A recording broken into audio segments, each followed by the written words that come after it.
तानाजी कवडे साहेब यांचं या ठिकाणी टाळ्यांच्या गजरात या मनोगतासाठी आपण या ठिकाणी स्वागत करीत आहोत.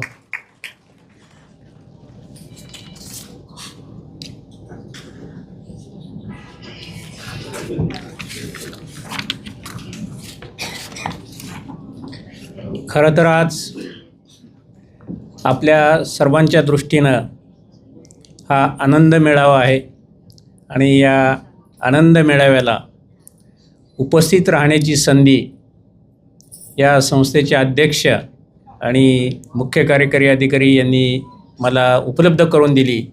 त्याबद्दल मी प्रथमतः या संस्थेचे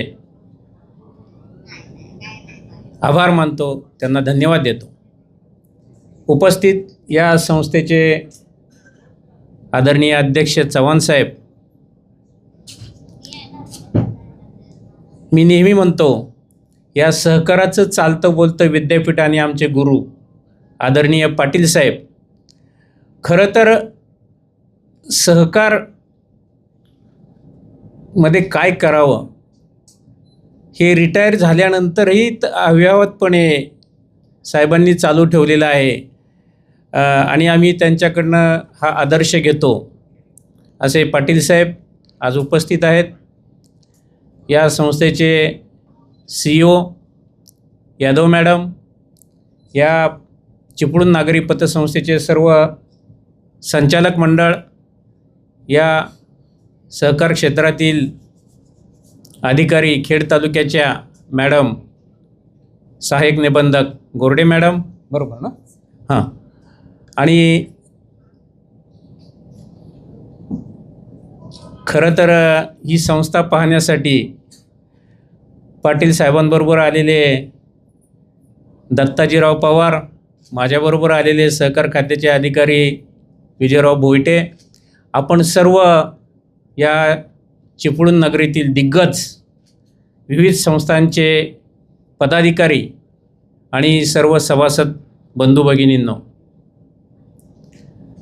या संस्थेकडं पाहिल्यानंतर मी अनेक वर्ष या संस्थेशी जोडलेला आहो.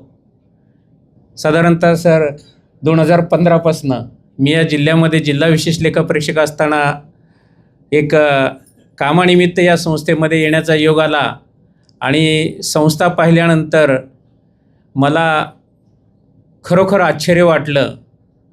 या संस्थेकडे लोक वेगळ्या दृष्टिकोनातून का पाहतात हा मला मोठा प्रश्न पडला.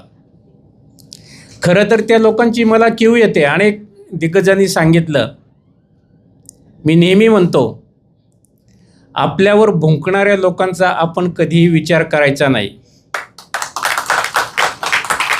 आपण पुढे जात राहिलो ना, ते ऑटोमॅटिक मागे जातात. आणि हा आदर्श घालून दिलेला आहे या चिपळूण नागरी पतसंस्थेने. खरोखर मी नेहमी म्हणतो या पतसंस्थेविषयी काय बोलावं, कारण बोलण्यासारखं जे आहे त्याच्याही पलीकडे या पतसंस्थेने आपल्या जिल्ह्यासाठी केलेलं आहे. गेल्या 1994 पासून जर आपण पाहिलं, या पतसंस्थेचा आलेख दरवर्षी वाढत चाललेला आहे. आणि मगाशी यादव मॅडमनी सांगितलं 32 वर्षामध्ये 1,47,000 सभासद या पतसंस्थेशी जोडलेले आहेत. खरं तर महाराष्ट्रातील, मगाशी मॅडमनी सांगितलं, महाराष्ट्राची तुलना महाराष्ट्राच्या कुठल्या कुठल्या संस्थेशी किंवा महाराष्ट्रामध्ये ही संस्था कोणत्या पातळीवर आहे, किती नंबरवर आहे किंवा काय, तर 1,47,000 सभासद, 1,247 कोटीच्या ठेवी आणि 1,071 कोटीचं कर्ज, ही अशक्यप्राय गोष्ट जर करून दाखवलेली असेल तर तुमच्यासारख्या सभासदांनी. त्यामुळे तुमच्यासाठी खरं तर तुम्ही टाळ्या वाजवल्या पाहिजेत. कारण संस्था चालवण्याचं कामकाज हे संस्थेचे पदाधिकारी, मग ते अध्यक्ष असतील, संचालक मंडळ असेल आणि तिथले सर्व कर्मचारी असतील, ते करत असतात. परंतु त्यांच्याकडे पाहून आपण जे या पतसंस्थेशी जोडलेलो आहोत, फक्त सभासद नाही, या संस्थेचं घोषवाक्यच आहे, आपली माणसं आपली संस्था. आणि ते खरोखर चांगलं आहे आणि योग्य आहे. मी नेहमी म्हणतो का संस्था आमची म्हणू नका. त्याचं कारण आहे, आमची म्हटल्यानंतर थोडंसं दूर वाटतं. संस्था माझी म्हटल्यानंतर थोडीशी आपुलकी वाटते. तसं तुम्ही या संस्थेसाठी केलेलं आहे. संस्था माझी आहे असं तुम्ही म्हटल्यानंतरच ही संस्था मोठी झालेली आहे असं मला तुमच्याकडं पाहून वाटतं. कारण माझी म्हटल्यानंतर जी आपुलकी आपल्या हृदयात निर्माण होते तितकी आपुलकी आमची संस्था म्हटल्यानंतर होत नाही. कारण म्हणून पहा, माझी आई आणि आमची आई, माझा देश आणि आमचा देश याच्यामधला फरक आपल्याला बोलतानाच उच्चारतानाच जाणवतो. तसं जर माझी संस्था आपण म्हटल्यानंतर जी संस्था आम्ही आपुलकीनं मोठी करतो त्याच्यासारखं समाधान आपल्याला कुठेही दिसत नाही. या संस्थेचा स्वनिधी पाहिला तर 182 कोटी आणि गुंतवणूक पाहिली तर 350 कोटी. मला खरं तर अभिमान वाटतो या संस्थेचा. या सहकार खात्याने जे पॅरामीटर्स ठरवलेले आहेत ते सर्वच्या सर्व पॅरामीटर्स पार करून ही संस्था उरलेली आहे. त्या संस्थेच्या सगळ्या पॅरामीटर्सला ही संस्था पुरून उरलेली आहे. म्हणजे मी खरं तर सांगेल साहेब, तुम्ही कायद्याच्या पलीकडं जाऊन ही संस्था चालवलेली आहे. खरं तर तुमचे अध्यक्ष आणि संचालक मंडळाचं मी अभिनंदन करतो, कर्मचाऱ्यांचं अभिनंदन करतो. कारण कायद्यानुसार संस्था चालवणं तसं अवघड आहे, परंतु कायद्याला अनुसरून आणि जे काही निर्णय आपण आपल्या सभासदांसाठी घेतो ते खरोखरच अवर्णनीय आहेत. कारण या संस्थेकडे जर पाहिलं तर संस्थेचा निव्वळ नफा जो आहे तो जवळजवळ या 2026चा 22 कोटी आहे. जोक नाही आहे. कारण एवढा मोठा संस्थेचा नफा कमावणं, निव्वळ नफा, आणि गेली 27 वर्ष आपल्याला 15% लाभांश देणं, कारण आपल्या कुठल्याही ठेवीवर तेवढं आपल्याला व्याज मिळत नाही. म्हणून मी खरं तर आव्हान आपल्या सभासदांना करेल, जे आले नाहीत त्यांनाही आपण करा. संस्थेचा स्वनिधी वाढवण्यासाठी जर आपण खरं तर प्रामाणिकपणे प्रयत्न केला, कारण आता आपल्याला प्रत्येकाला 5 लाख रुपयापर्यंत संस्थेचं भागभांडवल घेण्याची मुभा शासनाने मागच्या 2 वर्षापासून उपलब्ध करून दिलेली आहे. त्याच्या अगोदर ती 2 लाख रुपये होती. आता 5 लाख रुपये आपण वैयक्तिक भागभांडवल संस्थेचं घेऊ शकतो.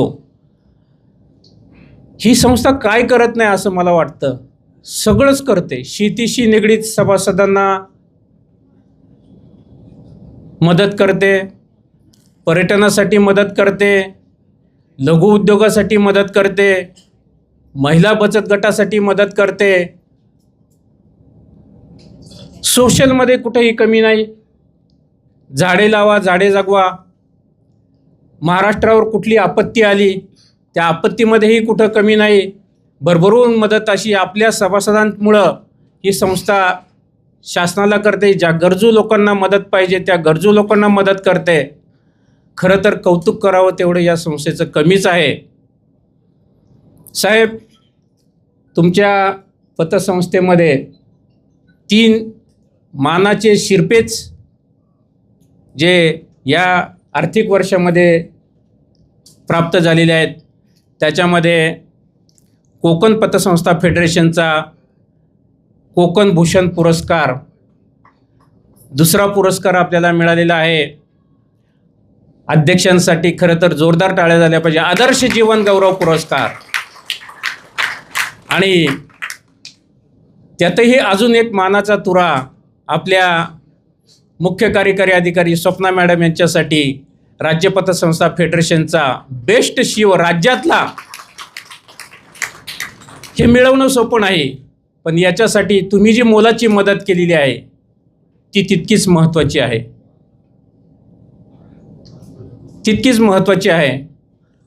मी नेहमी म्हणतो, पुढे जाताना, मगाशी कुणीतरी उल्लेख केला, पुढे जाताना मागच्यांचा सुद्धा विचार आपण करणं गरजेचं आहे. नुसतंच पुढं जाणं तितकंच महत्त्वाचं नाही. पुढं जाताना मागच्यांचा सुद्धा विचार साहेब बरोबर आहे. केलाच पाहिजे आणि ती पतसंस्था यांचे संचालक मंडळ आणि कर्मचारी करतात ही खरं तर कौतुकास्पद बाब आहे. सहकार हा केवळ आर्थिक व्यवहारांचा विषय नाही आहे, तो परस्पर विश्वास आणि सामूहिक प्रगतीचा विचार आहे. एकासाठी सर्व आणि सर्वांसाठी एक ही भावना सहकारातनं आणि सहकाराच्या मुळाशी आहे. नागरी पतसंस्थांची भूमिका खरं तर कर्ज देण्यापुरती मर्यादित नाही, ठेवी घेण्यापुरती मर्यादित नाही आहे, तर वेगाने बदलणाऱ्या आर्थिक युगाशी आता जग बदलतं आहे. वेगवेगळे निर्णय फार महत्त्वाचे होत चाललेले आहेत. ह्या बँकिंग क्षेत्रामध्ये खूप मोठ्या बदल घडतात आणि त्याच्यामध्ये सर्वात महत्त्वाचा ग्राहकांचा विश्वास. आपण जे सभासद आहात ते या संस्थेचे ग्राहक आहात. ग्राहकांचा विश्वास टिकवून ठेवणं अत्यंत महत्त्वाचं या बदलत्या काळामध्ये. दुसरा जो आहे तो पारदर्शक व्यवहार. या संस्थेने गेल्या 32 वर्षामध्ये जे व्यवहार केलेले आहेत ते अत्यंत पारदर्शक आहे आणि त्या पारदर्शक व्यवहारामुळंच आज ही संस्था दिवसेंदिवस प्रगतीपथावर चाललेली आहे. या बाबतीमध्ये काही शंकाच नाही. आणि त्यातही आता ज्या डिजिटल युग आले त्याच्यामध्ये आधुनिक तंत्रज्ञानाचा वापर करून त्याचा स्वीकार करून व्यवहार करणं ही जशी काळाची गरज आहे तशी या पतसंस्थेने अवलंबलेली आहे. मला आनंद वाटतो या सर्व बाबीमध्ये ही पतसंस्था कुठेही कमी नाही. कौतुक करावं तेवढं थोडं आहे. सर्वात महत्त्वाचं सभासदांचा विश्वास ही कोणत्याही संस्थेची खरी ताकद आहे. सभासदांचा विश्वास नसेल ना तर संस्था नाही चालू शकत. तिथल्या संचालकांनी कितीही प्रयत्न करू द्या, कर्मचाऱ्यांनी कितीही प्रयत्न करू द्या. मगाशी सरांनी सांगितलं, सर खरं तर तुमची या संस्थेला अतिशय गरज आहे. आपण कृषी विद्यापीठात प्रोफेसर आहात. आज ही संस्था जे वशिष्ठी मिलच्या माध्यमातून आमच्या सभासदांसाठी, शेतकऱ्यांसाठी जे मदत चालू केलेली आहे, चव्हाण साहेबांची जी दूरदृष्टी आहे आणि संचालक मंडळाची खरं तर ही दूरदृष्टी आहे. माझ्या कोकणातला सभासद हा कुठेही आर्थिक बाबतीमध्ये कमी नाही राहिला पाहिजे. तो पुढंच गेला पाहिजे आणि तो पुढे जाणारा असेल तर त्याला चिपळूण नागरी पतसंस्थेने आधार दिलाच पाहिजे. या भावनेतनं ही चिपळूण नागरी पतसंस्था आपल्या सभासदांसाठी व्यवहार करते. तर यासाठी एकच आहे प्रामाणिकपणा. आमच्यामध्ये पाहिजे. जर आमच्यामध्ये म्हणजे तुमच्या समोर जे बसलेत त्यांच्यामध्ये जर प्रामाणिकपणा असेल तर तुम्ही या संस्थेशी जोडले जाता. शिस्त. आज आपण जर पाहिलं, मी या सहकार खात्यामध्ये असताना खरं तर शिस्त म्हणजे मगाशी सांगितलं कोणीतरी, शिस्त जशी आपल्या संचालक मंडळांमध्ये आहे तशीच या सेवकांमध्ये मी पाहिली. कारण या सेवकांमध्ये जी शिस्त आहे संस्था चालवण्याची ती अवर्णनीय आहे. कारण चव्हाण साहेबांनी त्यांच्या सेवेच्या काळामध्ये जी शिस्त चाललेली होती तीच पुढे चालू ठेवलेली आहे आणि मला अभिमान वाटतो या संस्थेचा. मगाशी मी बोललो कुणाशी तरी, हा कुठलाही या संस्थेचा सेवक आमच्या अधिकाऱ्यासमोर कधीही खुर्चीवर बसलेला नाही. मी राज्याच्या कमिशनर ऑफिसमध्ये असताना यांचे CEO जरी आले, यादव मॅडम, तरी माझ्यासमोर कधी बसले नाही. जनरल मॅनेजर जरी आले तरी कधी माझ्यासमोर बसले नाही. मला अभिमान वाटतो मी संस्थेत आल्यानंतर सुद्धा कधी खुर्चीवर बसले नाही. याला म्हणतात शिस्त. या शिस्तीसाठी खरं तर आपण त्यांचं कौतुक करणं गरजेचं आहे. शिस्तीबरोबरच जबाबदारी पण महत्त्वाची आहे. नुसतं शिस्त असून चालत नाही, ती जबाबदारी पेलण्याची ताकद या संचालक मंडळाने या सेवकांमध्ये दिलेली आहे. ती जबाबदारीसुद्धा खरं तर हे पार पाडतात. नुसतं जबाबदारी असून चालत नाही. या संस्थेने बचतीची सवय आपल्याला लावलेली आहे. कर्ज घेण्यापुरतं मर्यादित ठीक आहे, कर्ज तर कुणीही देतं, कर्ज कुणी मागायला येतं, परंतु कर्जाबरोबर वेगवेगळ्या प्रकारे आपल्याला बचतीची सवय लावलेली आहे. आपण जर बोर्डवर पाहिलं तर वेगवेगळ्या बचतीच्या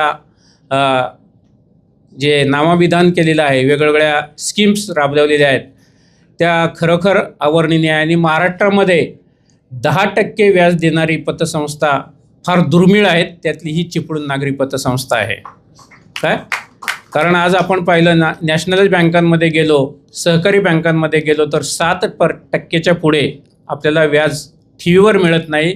तर ही पतसंस्था आपल्याला आपल्या गुंतवणुकीवर चांगलं व्याज देते आणि आपल्याला पुढं जाण्यासाठी संधी देते. ही खूप कौतुकास्पद बाब आहे. आता सर्व व्यवहार ऑनलाईन चाललेले आहेत. मगाशी मॅडमनी थोडीशी खंत व्यक्त केली आणि ती खरी आहे. ग्रामीण भागामध्ये, दुर्मिळ भागामध्ये ऑनलाईन सेवा पोहोचत नाहीत. त्याच्यासाठी आता आधुनिक तंत्रज्ञान पण पुढे येईल, त्याबद्दल शंका नाही. कारण आपला भारत देश हा विकसित देश आहे आणि या विकसित देशामध्ये अनेक हुशार मंडळी या क्षेत्रामध्ये आलेली. आता AI आलेला आहे आणि त्या AIच्या माध्यमातून आपण बरंच काही साध्य करू शकतो. चव्हाण साहेब, मी आता सांगेल, आपल्याकडे एवढा मोठा स्टाफ आहे. आपण या पतसंस्थेमध्ये आपल्या कर्मचाऱ्यांसाठी AIवर आधारित काही प्रशिक्षण घ्या. त्या AIच्या माध्यमातून आता आपल्याला मॅनपॉवरची गरज कमी लागते, परंतु मॅनपॉवरची गरज जर कमी लागली तर आहे त्या कर्मचाऱ्यांचं काय, असा प्रश्न आम्हाला निर्माण होतो. तर नक्कीच निर्माण होणार नाही. कारण आहे त्या कर्मचाऱ्यांचा आपण जर वसुलीसाठी पुरेपूर उपयोग करून घेतला तर आपली संस्था इथून पुढे कायमस्वरूपी 0% NPAमध्ये राहील याची मला खात्री आहे. कारण कुठल्याही संस्थेचा आत्मा हा वसुली आहे. वसुली नसेल तर संस्था डबघायला येते. मगाशी साहेबांनी सांगितलं, आमच्या पतसंस्था खेडला आहेत, जिल्ह्यामध्ये आहेत, त्याच्यासाठी मार्गदर्शन करा. साहेब, आज महाराष्ट्रामध्ये 2013ला जो सुधारित कायदा आला आणि त्याच्यामध्ये सांगितलं गेलं, सेक्शन 24 आला आणि नियम 30 आला का प्रत्येक डायरेक्टरनी, प्रत्येक सेवकाने आणि सभासदांनी या सहकाराचं प्रशिक्षण घेतलं पाहिजे. परंतु खंत वाटते, 16 संस्था नोटिफाईड केलेल्या आहेत प्रशिक्षण देणाऱ्या. तर किती संचालक आणि किती सभासद आणि किती कर्मचारी योग्य ते प्रशिक्षण घेतात हा एक संशोधनाचा विषय आहे. तर कुठलीही पतसंस्था उभारणं सोयीचं आहे, म्हणजे सोपं आहे, परंतु ती चालवणं तितकंच कठीण आहे. जर आपण वारंवार प्रशिक्षण घेतलं, वेगवेगळ्या विषयावर प्रशिक्षण घेतलं, मग ती कर्ज कशी वाटावीत, सभासदांना सेवा कशी द्यावी, संस्थेमध्ये आधुनिक तंत्रज्ञान कसं आणावं, सभासदांशी कसं वागावं, ठेवी कशा वाढवाव्यात, वसुली कशी करावी, हे जर प्रशिक्षण आपण संस्था चालवताना घेतलं तर मला वाटतं कुठल्याही संस्थेला अडचण येणार नाही. आणि त्यातल्या त्यात मगाशी सहाय्यक निबंधक मॅडमनी सांगितलं, कुठलीही तुम्हाला अडचण आली तर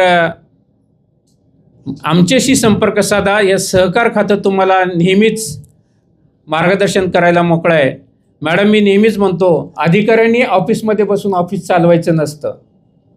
अधिकाऱ्यांनी फील्डवर जाऊन संस्था कशा चालतात, कारण आपण फक्त नियम पाहतो, कायदे पाहतो, परंतु कायद्याच्या पलीकडे संस्थांची प्रगती कशी आहे, संस्था कशा चालतात, संस्थेला काय अडचणी आहेत, हे जर आपण फील्डवर जाऊन पाहिलं तर नक्कीच या सहकारामध्ये प्रगती झाल्याशिवाय दिसणार नाही. कारण आपण कोकणामध्ये, पश्चिम महाराष्ट्रातनं आलेला आहेत.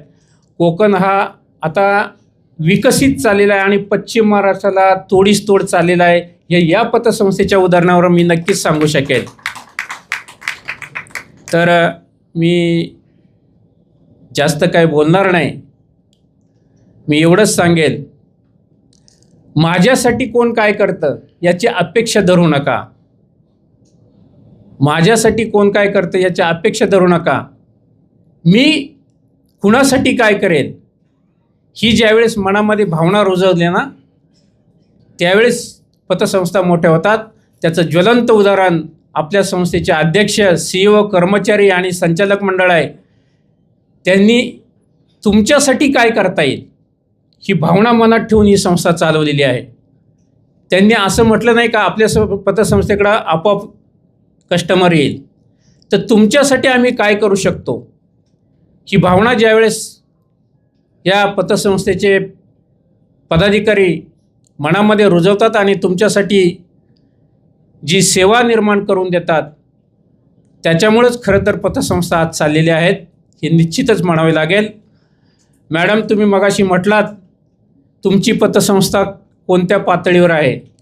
पाटील सर सांगतील माझ्यापेक्षा. पाटील सरांचा दांडगा अनुभव आणि त्यांचा जनसंपर्क अनेक संस्थांमध्ये आहे.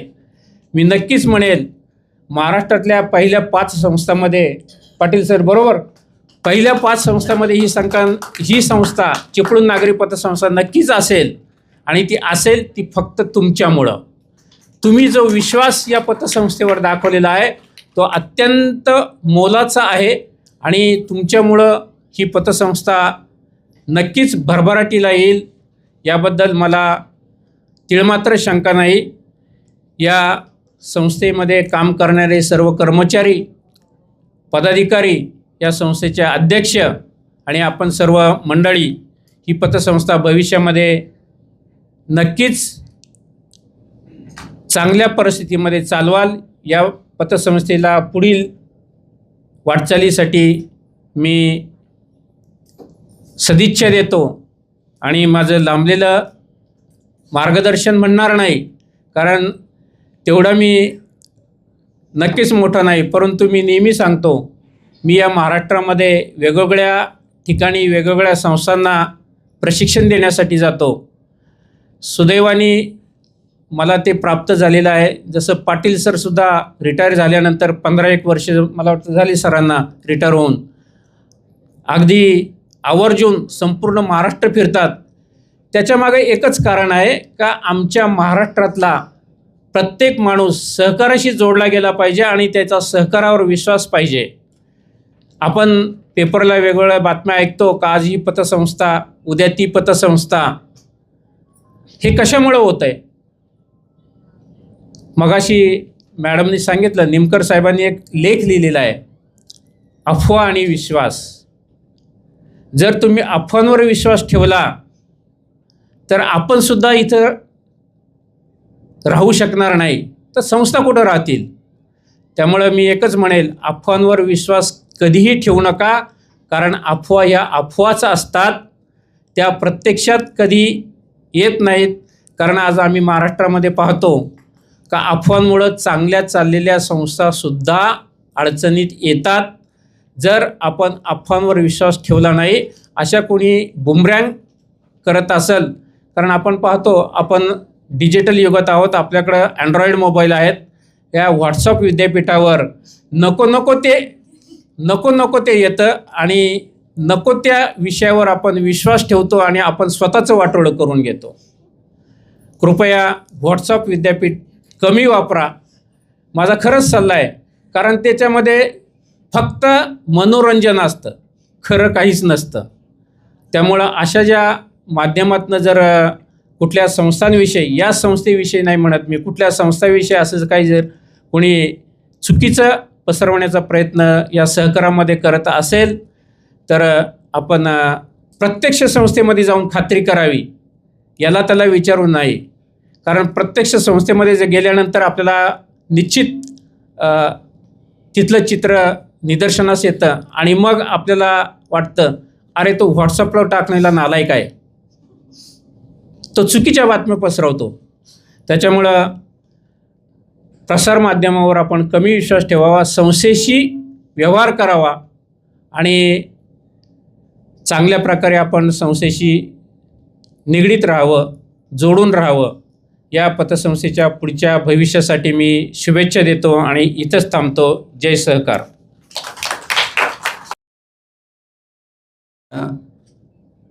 अपर निबंधक, अपर आयुक्त किंवा सहकार आयुक्तसुद्धा होतील. आणि त्यांनी आश्वासन दिलेलं आहे. त्याने 1-2 दिवसापूर्वी त्यांनी मला फोन केला होता आणि ते आता सांगितल्याप्रमाणे की पंढरपूरला त्यांनी जो अनुभव घेतला प्रोबेशनमध्ये असताना तिथल्या कामकाजाचा आणि खेडमध्ये आल्यानंतर त्यांना जो फरक जाणवला, तर अशा परिस्थितीमध्ये कामाची दिशा काय असावी असा त्यांचा प्रश्न होता. तर ती चर्चा केल्यानंतर मी म्हटलं, अनायसे मला कधीतरी इथे याची जर संधी मिळाली तर तुम्ही आलात तर इथल्या चिपळूण नागरी सहकारी पतसंस्थेच्या माध्यमातून जे उपक्रम चालवले जातात, ज्या पद्धतीने चालवले जातात, त्याच्याशी जर तुम्ही सहभागी होऊन जर माहिती घेतली तर तुमची कामाची दिशा बदलायला तुम्हाला मदत मिळेल कदाचित. आणि आता ऑलरेडी खेडच्या सन्माननीय वक्त्यांनी मनोगत व्यक्त केले की हा आनंद, अशा पद्धतीचा सोहळा आम्हाला खेडमध्ये अनुभवायला मिळत नाही. त्याच्यामुळे जर तुम्ही समन्वय चांगल्या पद्धतीचा निर्माण केला, विभागाच्या अधिकाऱ्यांना चांगलं सहकार्य केलं, तर हा बदल निश्चितपणे होऊ शकतो. आणि त्या करतील. म्हणजे जी काही बॅच मी 2 वर्षापूर्वी ह्या प्रशिक्षणासाठी हाताळलेली आहे, त्यातल्या अत्यंत उत्कृष्ट सेवाभावी वृत्ती असलेल्या आणि काहीतरी बदल झाला पाहिजे अशा पद्धतीची अपेक्षा असलेल्या अशा प्रकारच्या त्या अधिकारी आहेत. आणि त्यामुळे आज त्यांचा सुट्टीचा दिवस असतानासुद्धा वेळात वेळ काढून त्या इथे आलेले आहेत. आणि आपलं सगळ्यांचं विशेष करून कौतुक करायला पाहिजे. आमच्याकडे कवडेसाहेब सगळ्यात महत्त्वाची चिंता, आम्ही जेव्हा बोलायला जातो तेव्हा मला प्रश्न पडतो की आता खुर्च्यांच्या पुढे बोलायचं की माणसांच्या पुढे बोलायचं. आणि बरेचसे वेळा मग 3, 4, 5पर्यंतसुद्धा स्कोअर असतो. तितक्या लोकांच्या पुढे यादव साहेब आम्ही बोलतो, कारण ते बोलायला आम्हाला बोलावलेलं असतं. त्याच्यामुळे कुणासोबत बोलायचं हे काही लिहिलेलं नसतं. त्याच्यामुळे मला फक्त बोलायचं आहे, त्यामुळे आम्ही तसं बोलतो. ही परिस्थिती गेल्या 13 वर्षापासून मी जितक्या वेळा इथे आलेलो आहे तेव्हा प्रत्येकच वेळा मला अनुभव आलेला आहे की इथला जो सभासद वर्ग आहे, इथले जे काही श्रोतावर्ग आहे, त्यांच्यामध्ये एक जिज्ञासा आहे की विषय समजून घेण्याच्या इच्छेने ते इथे येतात, सहभागी होतात. इथेच सहभागी होतात अशातला भाग नाही, तर ह्या संस्थेच्या कामकाजामध्ये सुद्धा ते तेवढ्याच हिरिरीने सहभागी होतात. त्याच्यामुळे ही अत्यंत ही कौतुकाची बाब आहे की आपण इतका इंटरेस्ट या संस्थेच्या कामकाजामध्ये घेता आणि त्याच्यामुळे या संस्थेला पुढे जाण्यासाठी निश्चितपणे मदत होत आहे. मी सुद्धा एका पतसंस्थेचा तज्ज्ञ संचालक म्हणून मला एकदा निमंत्रित केला. हा सहकारामधला शहाणा माणूस असेल कदाचित म्हणून. ते म्हणाले की आमच्याकडे तुम्ही तज्ज्ञ संचालक म्हणून या. मी म्हटलं ठीक आहे. आम्ही साधारणतः 3 बैठकांना त्या गेलो. त्या 3 बैठकांना गेल्यानंतर कधीही काहीही सूचना त्यांना केली कायद्याच्या चाकोरीमधली की ते म्हणा साहेब असं केलं तर संस्था कशी चालेल. त्यामुळे हे सोडून सांगा काय असेल ते. त्याच्यामुळे मला आता यांना समजून सांगण्यापेक्षा आपण न गेलेलं बरं म्हणून तेव्हापासून मी जाणं बंद केलं. पण या संस्थेकडे येणं बंद केलं नाही, हे वैशिष्ट्य आहे. म्हणजे जितक्या वेळा मला इथे संधी मिळाली किंवा निमंत्रण दिलं तेव्हा मला नेहमी वाटलं की आपल्याला नवीन गोष्टी शिकायला मिळतात, नवीन गोष्टीमध्ये आपल्याला सहभाग घेता येतो आणि हा मेसेज आपल्याला बाहेर पाठवता येतो. मी जेव्हा केव्हा बाहेर कुठल्याही कार्यक्रमाच्या निमित्ताने किंवा प्रशिक्षणाच्या निमित्ताने बाहेर जातो तेव्हा आवर्जून या संस्थेचा उल्लेख तिथे येऊन जातो ऑटोमॅटिकली. सांगायची गरज नसते. काहीतरी उदाहरण देताना कळतं किंवा या ठिकाणी अशा पद्धतीने होतं. आणि ती माहिती देताना प्रत्येकाच्या मनामध्ये एक प्रकारची उत्सुकता जागते की बाबा आपण ही संस्था बघितली पाहिजे. मागच्याच महिन्यामध्ये स्वप्नाताईंनी सांगितल्याप्रमाणे उस्मानाबादची एक संस्था आणि त्यांचे सर्व संचालक मंडळी इथे येऊन त्यांनी भेट दिली, माहिती घेतली.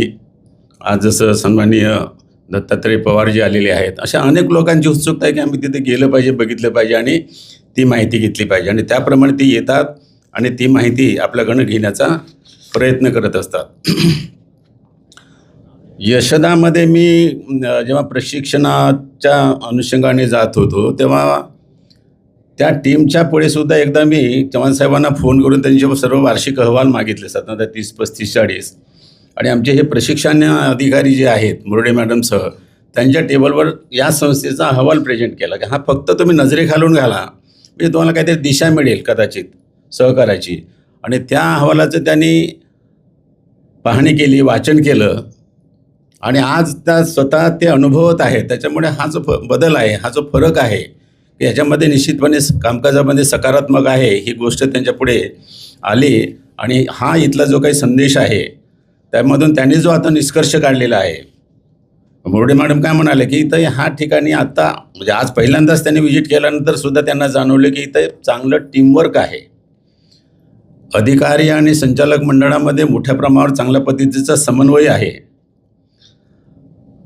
आणि मी ज्या ठिकाणी काम करते त्या ठिकाणी मला कामाच्या अनुषंगाने मला काय मदत करावी, सहभाग मी काय घ्यावा, या व्यतिरिक्त याशिवाय एक तक्रारीचं स्वरूप पुढे येणं अपेक्षित नाही. नवीन संस्था काढावी, नवीन संस्था चालावी, यासाठी काय करता येईल अशा पद्धतीचं वातावरण निर्माण होण्याची गरज आहे.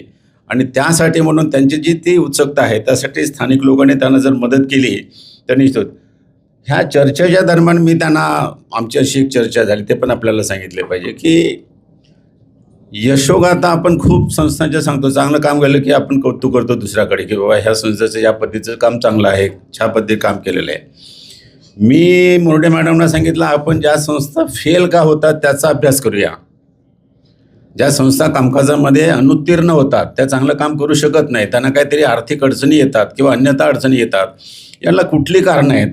राजकीय कारणं आहेत की कामकाजाच्या संदर्भामध्ये संचालक मंडळाला व्यवस्थित निर्णय घेता येत नाही, अंमलबजावणी करता येत नाही, कर्मचाऱ्यांमध्ये विश्वास निर्माण करता येत नाही, अशा काही बाबी असण्याची शक्यता आहे. तर त्या अनुषंगाने यावर्षी यादवसाहेब आम्ही असा एक निर्णय घेतलेला आहे मॅडमच्या सहकार्याने की ज्या संस्था अपयशी ठरत आहेत त्यांचा अभ्यास करायचा. आणि ह्या अभ्यासाचा एक पेपर आम्ही आता पुढे काय होतं मला माहिती नाही, पण यावर्षी हैदराबादला याचं अधिवेशन होणार आहे. त्या हैदराबादच्या अधिवेशनामध्ये हा विषय मांडण्याचा आमचा सध्याचा संकल्प आहे. पण ही माहिती इथं जे रिसर्च पेपर तयार करण्याचा आम्ही प्रयत्न करतो इथल्या संस्थांच्या संदर्भात वेगवेगळ्या प्रकारच्या, त्याच्यासाठी आपल्याकडनं माहिती आणि सहकार्य जर मिळालं तर एक चांगला शोध निबंध आपल्याला समाजापुढे मांडता येईल. आणि मग आपल्या कामकाजामधले काही जर समजा उणिवा असतील, दोष असतील, त्या निवारण करण्याच्या दृष्टिकोनातून निश्चितपणे त्याचा उपयोग होईल. स्वप्ना मॅडमने आज जे काही त्यांचं मनोगत मांडलेलं आहे त्यामध्ये मागच्या वर्षीचं त्यांचं जे काही लक्ष्यांक होतं त्याच्यापेक्षा त्यांनी अधिक प्रगती केलेली आहे, ती वाखाणनीय आहे. आणि पुढच्या वर्षी साधारणतः 2500 कोटीचा एकूण व्यवहार संस्थेचा होईल अशा पद्धतीचा जे अंदाज केलेला आहे. ह्या अशा प्रकारचा संकल्प करायचा, त्याची 100% पूर्तता करायची आणि ती पूर्तता झाल्यानंतर त्याचा आनंद व्यक्त करायचा एकत्रित येऊन आणि पुढच्या वर्षीचं परत नियोजन करून कामाला लागायचं. ही घटना जगात फार अपवादात्मक परिस्थितीमध्ये घडतं, कारण त्यालासुद्धा दृष्टिकोन, त्यालासुद्धा व्हिजन लागतं, त्यालासुद्धा ती गोष्ट समजली पाहिजे. ते बहुतेक संस्थांमध्ये किंवा बहुतेक क्षेत्रामध्ये होत नाही. त्याच्यामुळे हा जो पायंडा जो पाडलेला या संस्थेमध्ये की दरवर्षी पहिल्यांदा आपण आपलं ध्येय निश्चित करायचं आणि त्या ध्येयाच्या अनुषंगाने आपण काम करायचं. आता हे करत असताना जे आकडे जे सांगितले जातात 1100-1200 कोटी, 2500 कोटी वगैरे वगैरे, तर मोठा आकडा वाचल्यानंतर आपल्याला तो असा खूप असा भारदस्तानी मोठा असं वाटतं. मग आपण महाराष्ट्रामध्ये 2 नंबरवर, 3 नंबरवर, 5 नंबर वगैरे वगैरे करतो. पण काल मी असं विचार केला की आपला संकल्प तयार करताना मागच्या वर्षीचे आकडे काय होते, पुढच्या वर्षीचे आकडे काय असतील, अशा प्रकारचे आकडे दिलेले असतात.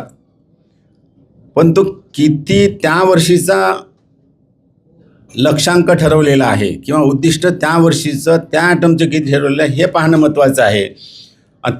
ते वाजवी असतं की अवाजवी असतं हे सुद्धा पाहण्याची गरज आहे. आणि त्याच्यामधून मला असं दिसलं की उदाहरणार्थ समजा आता भाग भांडवल म्हणाले की आम्हाला 1,49,00,000 84 कोटीचं करायचं आहे.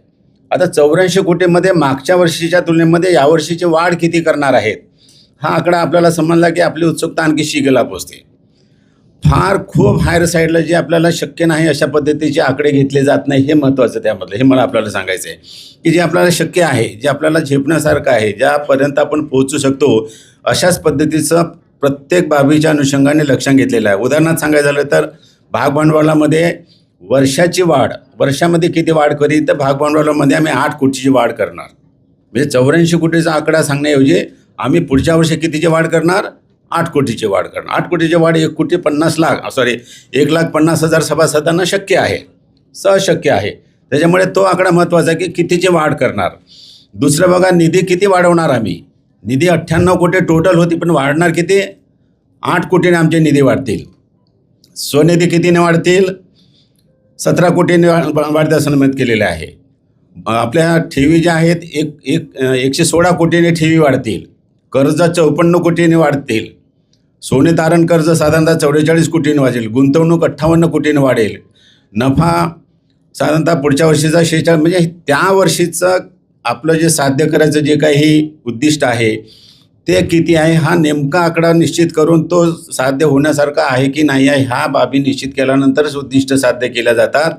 आणि जे साध्य करण्यासारखा आहे तो आकडा ठरवल्यामुळे तो साध्य होतो. आणि तो गती वाढवल्यामुळे संचालक मंडळ आणि कर्मचाऱ्यांच्या सहभागाने समन्वयाने तो साध्य करण्यासाठी वेग वाढवल्यामुळे आणि वेग वाढवून काम केल्यामुळे ते साध्य होतं. आता किती अंतर चाललेलं आहे त्यापेक्षा कुठल्या दिशेने अंतर चाललेलं आहे हे अतिशय महत्त्वाचं आहे. आणि ती दिशा नेमकी दिशा धरून ठरवलेलं जे काही उद्दिष्ट आहे ते साध्य करण्याचा संस्था नियमित प्रयत्न करत असते.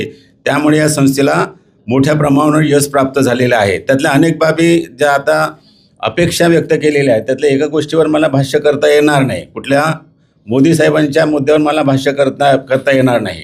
बरोबर आहे, कारण तो कायदेशीर बाब आहे. त्या कायदेशीर बाबीवर आपल्याला असंच अंदाजाने काही बोलता येणार नाही. त्याच्यामुळे आपली माफी मागून ओके इतर मुद्द्यावर फक्त मी भाष्य करेल. ओके, त्यामध्ये या संस्थेच्या प्रती जो काही एक विश्वास सभासदांमध्ये निर्माण करण्यात आला आहे तो जो विश्वास निर्माण केला आहे त्याचं पालन केलं जातं आहे निरंतर. कधीही सभासदांच्या मनामध्ये आपल्यामध्ये निर्माण केलेल्या विश्वासाला तडा जाणार नाही यासंबंधीचं वातावरण निर्माण करण्यात आलेलं आहे. आणि त्यामुळे एक कौटुंबिक वातावरण असा जो शब्द वापरण्यात आलेला आहे त्या अर्थाने तो कौटुंबिक आहे की एकमेकाच्या प्रती जे काही सचोटी आहे, एक प्रकारचं काय आपण काय म्हणतो त्याला बंधन आहे ते चांगल्या पद्धतीनं पार पाडण्यासंबंधीची कारवाई केली जाते. दुसरं एक मत व्यक्त करण्यात आलेलं की सहकार वाढवण्यासाठी सहकार्य आवश्यक आहे असं एक मत व्यक्त करण्यात आलेलं आहे. सहकार वाढवायचं असेल सहकार्य केलं. आता 1,50,000 सभासद आहे पण त्यांनी ठरवलं की आता चव्हाण साहेबांना सहकार्य करायचंच नाही. करू द्या त्यांना संकल्प. बरं का, पुढच्या वर्षीच्या संकल्प मेळाव्यामध्ये आपल्याला जाताना मागच्या वर्षीच्या उद्दिष्टाला पूर्ण करण्यासाठी आम्ही सहकार्यच करायचं नाही तर मेळावाच होणार नाही. तो मेळावा झाल्यानंतर मला येता येणार नाही. आमच्या सन्माननीय कवडे साहेबांना पुढच्या वर्षी येता येणार नाही.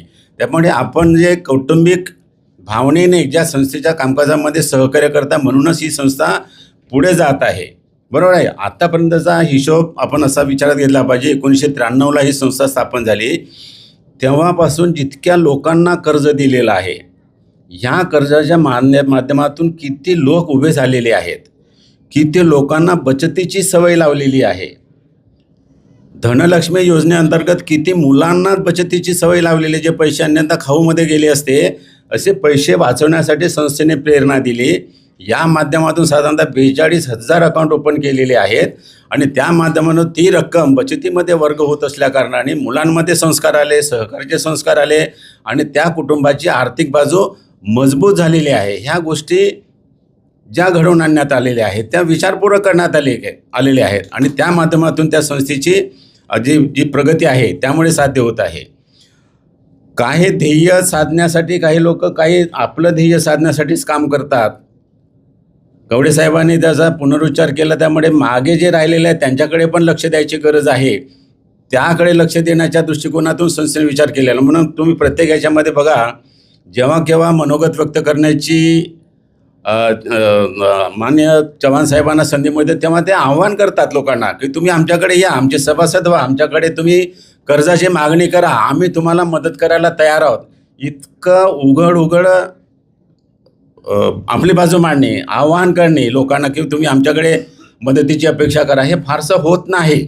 तसं जर झालं असतं तर सहकार्याचं चित्र आपल्याकडलं बरंचसं वेगळं झालेलं असतं. त्यामुळे हा जो पारदर्शीपणा आहे, हा जो मोकळेपणा आहे हा संस्थेने पाडण्याचा प्रयत्न केला आहे. त्याच्यामुळे संस्थेच्या कामकाजामध्ये निश्चितपणे प्रगती होते. दुसरं सन्माननीय रामदासजी राणे यांनी सांगितलं की गरजूंना मदत करणे ही संस्थेची भावना आहे पण त्यासाठी कर्मचाऱ्यांची भूमिका अत्यंत महत्त्वाची आहे. आणि ह्या संस्थेच्या कर्मचाऱ्याचं वैशिष्ट्य आहे की ते लोकांशी खूप चांगले वागतात.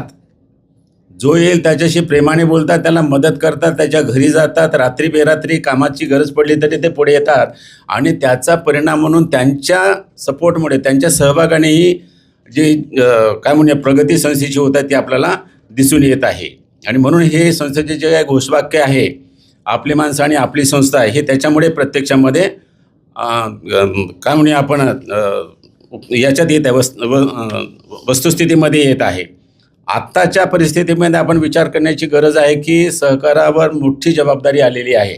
आता वर्तमानपत्रामधल्या आपण बातम्या बघा, आता सध्या जे माननीय पंतप्रधान महोदयांनी जे आवाहन केलेलं आहे, अशा परिस्थितीमध्ये आपल्याला आर्थिक मजबूती येण्याच्या दृष्टिकोनातून अशा पद्धतीच्या आपण निर्माण केलेल्या आपल्या मालकीच्या ज्या सहकारी संस्थाची आपली जी काही आर्थिक चौकट आहे ही मजबूत करण्याच्या दृष्टिकोनातून या अशा प्रकारच्या आपण निर्माण केलेल्या संस्थांच्या कामात सहभाग घेऊन, सहकार्य करून जे आपल्याला काय म्हणूया आपण अडचणी असतील किंवा आपले जे काही प्रश्न असतील ते सोडवण्याची भूमिका आपल्याला पार पाडणं अत्यंत आवश्यक आहे. बरोबर आहे, कारण याच्यापुढे जे काही आपली आर्थिक गणितं आहेत ती आर्थिक गणितं जुळवताना आपल्याला बऱ्याच अडचणी येण्याची शक्यता आहे आणि त्या अडचणी सोडवण्यासाठी आपली जी संस्था आहे, आपण स्थापन केलेली संस्था, आपल्या मालकीची जी संस्था आहे, या संस्थेच्या माध्यमातून आपल्याला या गोष्टी अधिक चांगल्या पद्धतीनं करता येण्यासारखी आहे. आणि म्हणून आपला जो सहभाग आहे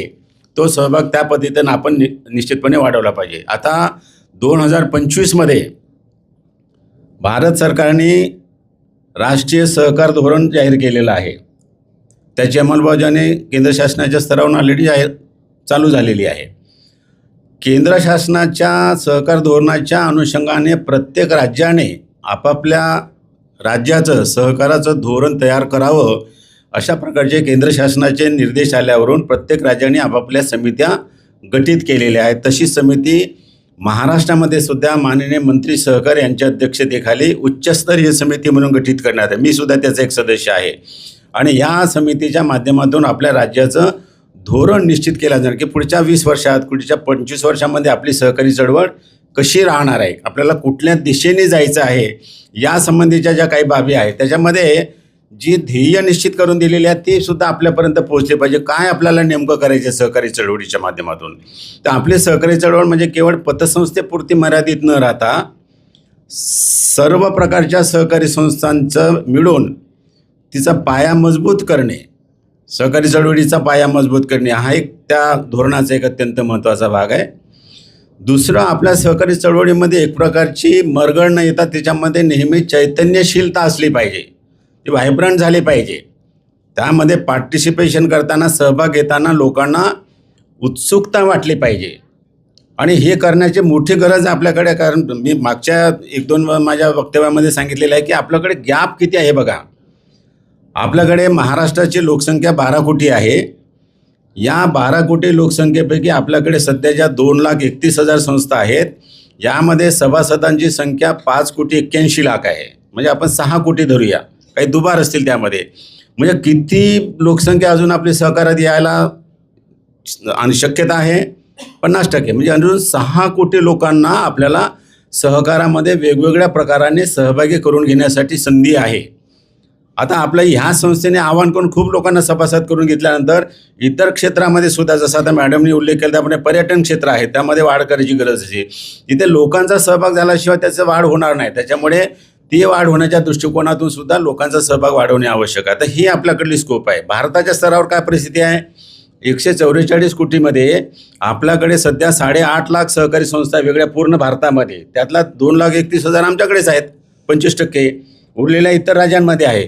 पण या सर्व संस्थांची सभासद संख्या किती आहे, साधारणतः 30 कोटी आहे. म्हणजे 144 कोटीपैकी जर आपण 30 कोटी जर वजा केले तर यादव साहेब आपल्याला किती कोटी पुढे जायचं आहे, 100 कोटीपर्यंत पुढे जायचं आहे. साधारणतः आपण 14 कोटी मुलं आहेत असे गृहीत धरून जे सभासद होऊ शकत नाही सहकारी संस्थेचे, 100 कोटीपर्यंत सहकारी चळवळ आपल्याला पुढे न्यायला वाव आहे. आणि कुठल्या क्षेत्रामध्ये जायचं असा जर आपला प्रश्न असला तर कायद्यामध्ये असं स्पष्ट लिहिलेले आहे की ज्या संस्थेचा उद्देश समाजाच्या हिताला बाधक नाही अशी कोणत्याही प्रकारची संस्था आपल्याला स्थापन करता येईल. अशा विविध क्षेत्रामध्ये, जसं आता मागच्या एका याच्यामध्ये भाषणामध्ये इथल्या संस्थांमध्ये असं इथल्याच याच्यामध्ये एक स्टेटमेंट करण्यात आलेलं होतं की कर्ज घ्यायला येणाऱ्या बऱ्याच सभासदांना मी नेमकं काय करावं यासंबंधीची त्याची कल्पना किंवा संकल्पना ही क्लिअर नसते. अशा परिस्थिती मागे असा एक पर्याय देण्यात आलेला की आपल्याकडे बऱ्यापैकी एक 20, 30, 40 प्रकारचे प्रकल्प अहवाल तयार करावे. ते प्रकल्प अहवाल तयार ठेवून जो कोणी कर्ज मागायला येईल आणि विचार करेल मी काय उपक्रम करून त्याला जर दाखवलं की हे 35 तुला पर्याय दिलेले आहेत, या 35 पर्यायापैकी तुला कुठला सोयीचं वाटेल, तुला काय जमेल त्याची तू निवड कर. किंवा त्या व्यतिरिक्त तुझ्या मनामध्ये एखादा कुठला विषय असेल तर तो विषय याच्यामध्ये बसून त्या क्षेत्रामध्ये तुला जाता येईल. अशा प्रकारचे आपल्याला अनेक पर्यायसुद्धा द्यायचे त्यामध्ये मुभा आपण ठेवली पाहिजे आणि त्या पद्धतीने केलं पाहिजे. दुसरं, भविष्यासाठी आता या सहकारी चळवळीच्या माध्यमातून आपल्याला अधिक विकसित होण्याच्या दृष्टिकोनातून आपल्या धोरणाच्या माध्यमातून भविष्याची वाटचाल कशी असेल, ती सामाजिक, आर्थिक, सांस्कृतिक सर्व क्षेत्रामध्ये भविष्याची वाटचाल कशी असेल यासंबंधीच्या बाबीसुद्धा आपल्या सहकार धोरणामध्ये समाविष्ट करण्यात आलेल्या आहेत. नंतर याच्यामध्ये आता मी सांगितल्याप्रमाणे सर्वसमावेशकता म्हणजे सर्व जे आमची लोकसंख्या आहे म्हणजे कुठल्याही प्रकारचा लिंगभेद न करता, सामाजिक भेद न करता सर्व प्रकारच्या आपले जे काही नागरिक आहेत त्यांना ह्या चळवळीमध्ये सहभागी करून घेण्याच्या दृष्टिकोनातून आणि त्यांच्यापर्यंत पोहोचण्याच्या दृष्टिकोनातून ते सुद्धा आपल्या धोरणाचं एक महत्त्वाचं अंग राहणार आहे. दुसरं, ज्या क्षेत्रामध्ये प्रवेश केलेला नाही सहकारी चळवळीने अशा क्षेत्रामध्ये आपल्याला प्रवेश करण्याची गरज आहे. या परंपरागत ज्या काही सहकारी संस्था त्या काम करत आहेत त्यातल्या काही संस्थांना काम करण्याची अडचण आहे. आणि इथल्याच कविता आहे आपल्याकडे की जुने जाऊ द्या मरणा लागोनी झाडा अथवा पुरून टाका. त्याच्यामुळे ज्या संस्था कार्यरत राहू शकत नाही पण जे नवीन क्षेत्र आपल्याकडे आलेले आहेत या नवीन क्षेत्रामध्ये आपल्याला प्रवेश करणं आवश्यक आहे आणि त्या क्षेत्रामध्ये आपण आपली भूमिका बजावणे. कुठले असे क्षेत्र आपल्याला दिसतील? आपण जे आता पाणी पितो, रेल्वे स्टेशनला गेल्यानंतर आपण तिथल्या नळाचं पाणी पितच नाही. आता आपण कुणीच पित नाही, म्हणजे देणारे देत नाही, आपण पित नाही. आणि म्हणून तुम्ही ती जी कविता म्हणजे जरी देणाऱ्याने देत जावे घेणाऱ्याने घेत जावे तरी आपण ते पाणी घेतही नाही आणि देतही नाही. मग या क्षेत्रामध्ये आपण सहकारी चळवळीला नेलेलं आहे का? पाणी क्षेत्रामध्ये नाही नेलेलं आहे. आपल्या प्रत्येकाकडे स्मार्टफोन आहे म्हणजे माहिती तंत्रज्ञानाच्या क्षेत्रामध्ये सहकारी चळवळीच्या संस्थाच्या नावं आपल्याला दिसतात का? नाही दिसत. पर्यटन क्षेत्रामध्ये नाव दिसतं का? नाही दिसत आपल्याला. सौर ऊर्जेच्या क्षेत्रामध्ये आपण आहोत का? नाही आहे. आवाहन केलेलं आहे. आता काल गव्हर्नमेंटने जे काही ऑर्डर काढली त्याच्यामध्ये सौर ऊर्जेला जास्तीत जास्त प्रमाणामध्ये प्राधान्य देण्यात यावं. सौर ऊर्जेच्या क्षेत्रामध्ये आपण आहोत का? सहकारी चळवळीमध्ये नाही आहोत. शिक्षण प्रशिक्षणाच्या क्षेत्रामध्ये आहोत का? शिक्षण प्रशिक्षणाच्या क्षेत्रामध्ये आज एवढी मोठी गॅप आहे. सहकार क्षेत्रामधल्या सुद्धा शिक्षण प्रशिक्षणामध्ये एवढी गॅप आहे. कवडे साहेबांनी उल्लेख केल्याप्रमाणे साधारणतः 16 संस्थांना मान्यता देण्यात आलेली आहे. पण आमच्याकडे स्कोप इतके आहे 6 कोटी सभासद, साधारणतः 25 लाख संचालक आणि साधारणतः 10 लाख कर्मचारी म्हणजे साधारणतः 6.25 कोटीपर्यंत आपले जे काही स्ट्रेंथ आहे यांना दर 5 वर्षातून एकदा प्रशिक्षण द्या म्हटलेलं आहे, किमान एकदा. तर दरवर्षी साधारणतः 1.25 कोटी लोकांना प्रशिक्षण द्यायची गरज आहे. यादव साहेब, इतक्या सगळ्या लोकांना 1 वर्षात प्रशिक्षण द्यायचं म्हटलं तर आपली सगळी विद्यापीठं लावली, सगळे कॉलेजेस लावली, सगळी विद्यालये लावली तरी इतक्या लोकांना आपण प्रशिक्षण देऊ शकत नाही. इतकी आपल्याला गरज आहे, इतकं पोटेन्शियल आपल्याकडे. त्याच्यामुळे ह्या सर्व लोकांना समाविष्ट करून घेण्याच्या दृष्टिकोनातून या सहकारी चळवळीचं जे नेटवर्क आहे हे जास्तीत जास्त विकसित आणि प्रगतिशील करण्याच्या दृष्टिकोनातून विचार करायचे. म्हणून नवीन जे क्षेत्र आहेत जे आपल्याला सुचतात, आठवतात, आपण पाहतो त्या क्षेत्रामध्ये सहकारी चळवळीचा सहभाग नसेल तर त्या क्षेत्रामध्ये आपल्याला प्रवेश करण्याच्या दृष्टिकोनातून विचार केला पाहिजे. हा सुद्धा या धोरणाचा एक भाग आहे. आणि दुसरा अत्यंत महत्त्वाचा भाग म्हणजे आपल्याकडे जे काही सभासद आहेत किंवा अशा कार्यक्रमाला येणाऱ्यांचं तुम्ही वय बघा. तुम्ही येताना तर जर वही ठेवली आणि वहीत लिहिलं की नाव आणि वही लिहा कृपया, तर सगळे आपल्याला कसे दिसतील? 35च्या पुढचे सगळे आहेत आपल्याला. 35च्या आतलं जे आहे ते कुठे तो व्हॉट्सअपवर असेल. आता विद्यापीठामध्ये सांगितलेलं आता कवडे साहेबांनी व्हॉट्सअप विद्यापीठामध्ये फार प्रवेश घेऊ नका आणि जरी प्रवेश घेतला तर त्याच्यामध्ये जास्त इन्व्हॉल्व होऊ नका. त्यामुळे बरोबर आहे. त्याच्यामुळे त्या क्षेत्रामध्ये तरुणांना समाविष्ट करण्याच्या दृष्टिकोनातून आपण प्रयत्न करण्याची गरज आहे आणि त्यांना वाव देण्याची पण गरज आहे. त्यांना सभासद देऊन उपयोगाचा नाही, त्यांना मॅनेजमेंटमध्ये, तंत्रज्ञानाच्या क्षेत्रामध्ये, या नवीन क्षेत्रामध्ये सुद्धा त्यांना वाव द्यायची गरज आहे. आणि अशा पद्धतीने जर आपण सहकारी चळवळीकडे लक्ष दिलं तर आपली चळवळ पुढे जाण्याची शक्यता, हे काम या संस्थेच्या माध्यमातून होत आहे.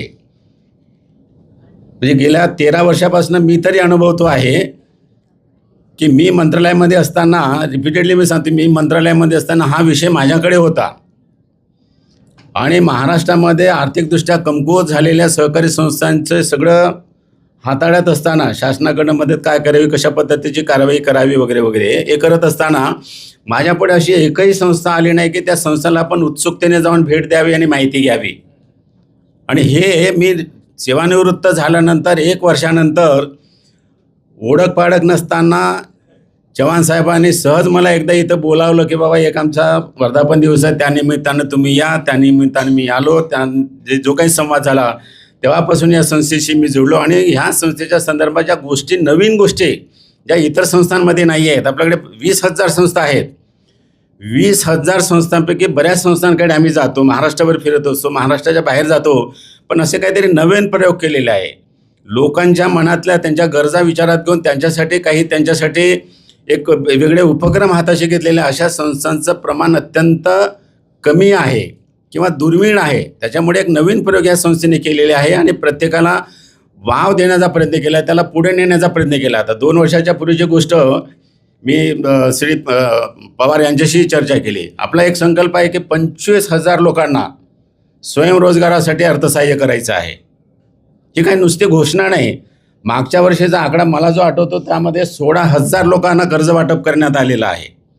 आता 16,000 पैकी प्रत्यक्ष किती स्वतःच्या बळावर उभे झाले तर 16,000ची आकडेवारी कदाचित आपल्याकडे नाही आहे.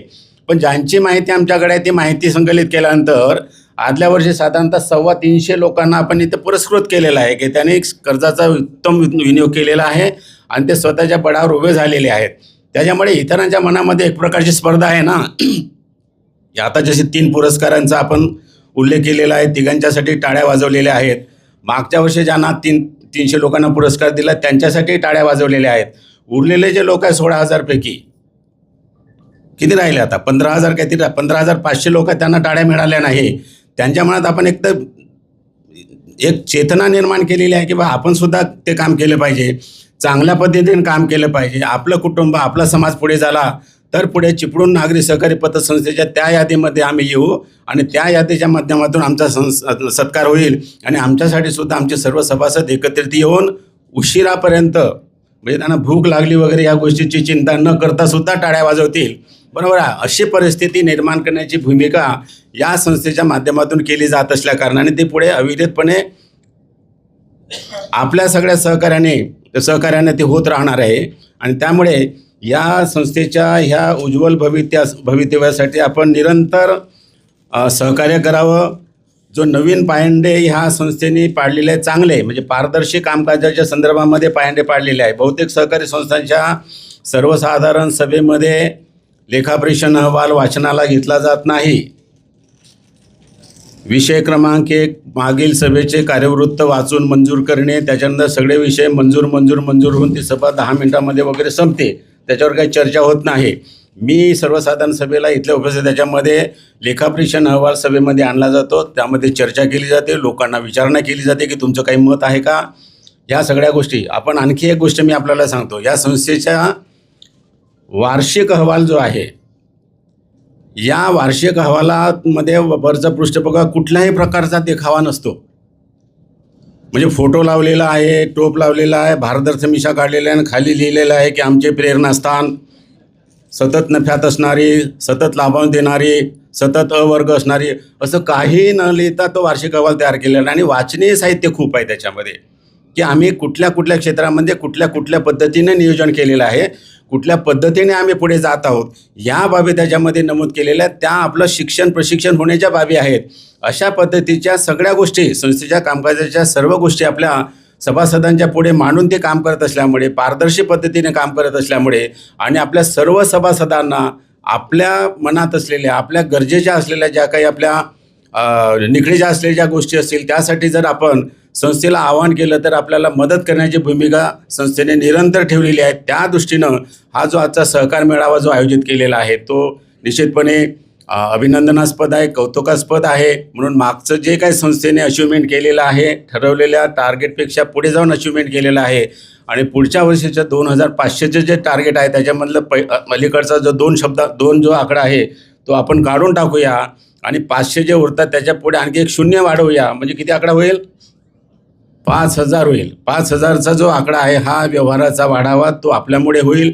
तितके पैसे आपल्यापर्यंत पोहोचतील, त्याचा योग्य विनियोग आपल्यामार्फत होईल आणि आपल्या तालुक्याची, आपल्या जिल्ह्याची, आपल्या राज्याची, आपल्या देशाची अर्थव्यवस्था सामाजिक, आर्थिक आणि सांस्कृतिक ह्या तिन्ही क्षेत्रामध्ये विकसित होण्याच्या दृष्टिकोनातून आज आपल्यापुढे जी काही आव्हानं आहेत, आत्ता अलीकडे जी आपण पाहतो ती आव्हानं आहेत, ह्या आव्हानांना सामोरं जाण्यासाठी अशा प्रकारच्या मजबूत व्यवस्था, मजबूत संस्था जर आपल्यासोबत असल्या तर निश्चितपणे आपल्याला त्या क्षेत्रामध्ये, आपल्या आवडीच्या क्षेत्रामध्ये प्रगती करायला वाव मिळेल. ती भूमिका, ती जबाबदारी, ते नेतृत्व या संस्थेच्या माध्यमातून आपल्याला निरंतर मिळत राहील अशा प्रकारची मी अपेक्षा करतो आणि आपल्या सर्वांच्या उपस्थित राहून आपल्याशी संवाद साधण्याची मला आयोजकांनी, या संस्थेच्या माननीय शिव मॅडम स्वप्ना यादव यांनी जी संधी दिली त्याबद्दल मी त्यांचे मनपूर्वक आभार मानतो. आणि आपण सगळ्यांनी, मी वेळ सांगितलेली आहे, पोटाचा विचार करूनच मी आता बोललेलं, माझं लक्ष आहे त्याच्याकडे.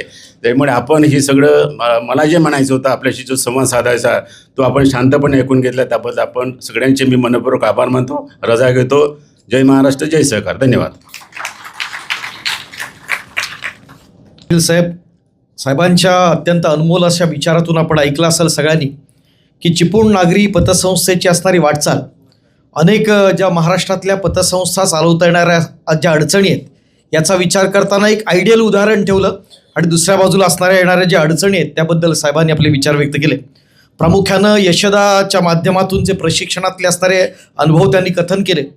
आपल्या चिपळूण नागरीच्या असणाऱ्या अहवालाचा विचार करत असताना या सहकार क्षेत्रातले जे उच्च पदस्थ जे अधिकारी आहेत त्यांच्यासमोर आपला अहवाल ठेवून निश्चित स्वरूपात त्या अहवालाचा असणारा दर्जा या शासनापर्यंत नेण्याचा प्रयत्न केला.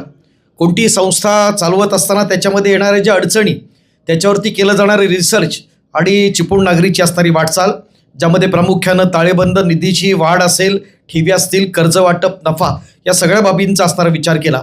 एखादं उद्दिष्ट साध्य करण्यासाठी सगळ्यांच्या सहकार्यातून विशेष प्रयत्न केले पाहिजेत आणि सहकार वाढवण्यासाठी सहकारी आवश्यक आहे. अत्यंत मोलाचं असणारं मार्गदर्शन त्यांच्या माध्यमातून झालं. हे करत असताना ग्राहकांना लावलेली असणारी बचतीची सवय, गरजूंना मदत ही संस्थेची असणारी भावना आणि त्याकरिता ग्राहकांशी जोडलेली असणारी नाळ, जी संस्था आपली माणसं, आपली संस्था बोलतो त्या चिपळूण नागरीबद्दल ते बोलले. केंद्र सरकार आणि राज्य सरकार यांच्या माध्यमातून सहकाराची असणारी चळवळ ही अधिक सक्षम करत असताना जी गठीत केलेली असणारी कमिटी, त्याच्यामध्ये स्वतः साहेब आहेत.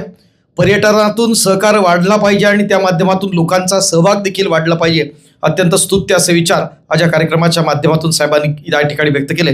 विविध संस्थांच्या स्थापनेसाठी आवश्यक असणाऱ्या बाबी आणि त्यातून आपण कसं पुढे जाऊ शकतो याबद्दलचे देखील विचार ऐकले. आणि ज्या क्षेत्रात थोडंसं आपण जो सहकार थोडा कमी दिसतो अशी क्षेत्र, ज्यामध्ये पाणी असेल, शिक्षण असेल, पर्यटन असेल, इलेक्ट्रॉनिक मीडिया असेल, तर त्याकरिता एक वेगळ्या प्रकारचं असणारं प्रशिक्षण दिलं पाहिजे आणि त्या माध्यमातून सहकार वाढला पाहिजे, असे अत्यंत अनमोल असे विचार आदरणीय साहेबांनी या ठिकाणी व्यक्त केले. पुनश्च आपले चिपळूण नागरी सहकारी पतसंस्थेच्या वतीने या ठिकाणी मनपूर्वक आभार व्यक्त करतो. आणि यानंतर या कार्यक्रमाच्या अध्यक्ष मनोगताकडे आपण जाऊया. ज्या व्यक्तिमत्वाबद्दल बोलताना एवढंच म्हणेन की सहकाराच्या विशाल वटवृक्षाला ज्यांनी आपल्या कर्तृत्वानं बहर देण्याचं आणि सहकाराच्या असणाऱ्या विचारांना जनमानसात विश्वासाचं अधिष्ठान देणारं एक तेजस्वी व्यक्तिमत्व आपल्यामध्ये आहे, ज्यांनी 50 शाखांच्या माध्यमातून जे लाखो जे संसार आहेत ते उभे केले आणि आपल्या कर्मचाऱ्यांच्या माध्यमातून आपण पाहतो ते संपूर्ण महाराष्ट्रात या सहकाराचं असणारं जाळं विणलं. ते आजच्या कार्यक्रमाचे असणारे सन्मान्य अध्यक्ष सहकार महर्षी, टाळ्यांच्या गजरात आपण आमंत्रित करूया अध्यक्ष मनोगतासाठी माननीय श्री सुभाषराव चव्हाण साहेब.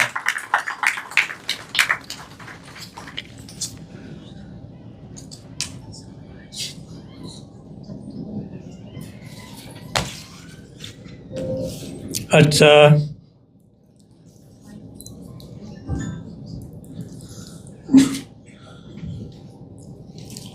आपल्या